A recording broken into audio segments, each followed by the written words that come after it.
Sementara itu, pasca kemotongan hebat yang terjadi di permukiman warga di Jalan Lintas Timur Plembang Indralayo, tepatnya di Desa Ibul Tigo, Pemulutan Ogan Ilir, memaksa puluhan warga mengungsi karena kehilangan tempat tinggal.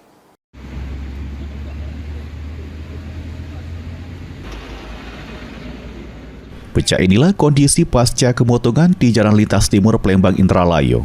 Rumah warga terselik rata dengan tanah, cuma nyiso ke puing samu abu siso kemotongan. Kepala Dusun 1 Desa Ibul Tigo, Hairul ngatoke, kemotongan diduga akibat korsleting listrik dari salah sikok rumah warga yang kemudian dengan cepat merambat ke bangunan lain. Akibat kejadian ini, 10 kepala keluarga atau sekitar 40 jiwa terdampak serta kehilangan tempat tinggal. 2 warga mengalami luka-luka dilari ke rumah sakit. Sikok korban sudah balik, sementara sikok lainnya masih menjalani perawatan. Ini Pak, dari dampak ini Pak, warga cak mana Pak? Cuma ada di korban, ada yang di rumah sakit sampai sekarang keluar, kaki luka operasi, yang sikoknya sudah keluar, yang tunggu yang belum itu.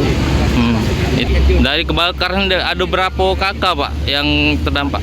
9 kakak. 9 kakak, berapa kepala keluarga ada Pak? Di 40 jiwa.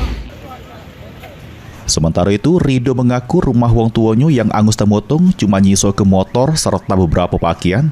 Dirinya berharap pemerintah terkait gancang membangun rumahnya. Kebakaran semalam tuh apa dia yang bisa diselamatkan tuh? Cuman bisa diselamat ke bagi sama kendaraan mereka. Nah, itu Pak yang cuman bisa diselamatkan ya? Iya kan, cuman itu yang bisa diselamatkan. Kita deh sudah dapat bantuan belum tuh? Baru ada bantuan sembako mereka. Baru sembako Pak? Iya. Itu harapan kita deh apa tuh pengennya tuh? Pengennya tuh Kak, kalau bisa secepatnya bisa bangun lagi Kak rumah ini Kak oleh pemerintah setempat. Nah, rumah kita habisnya nih? Habisnya Kak kebakaran.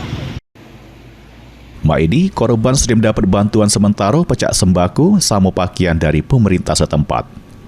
Suryadi, PAL TV.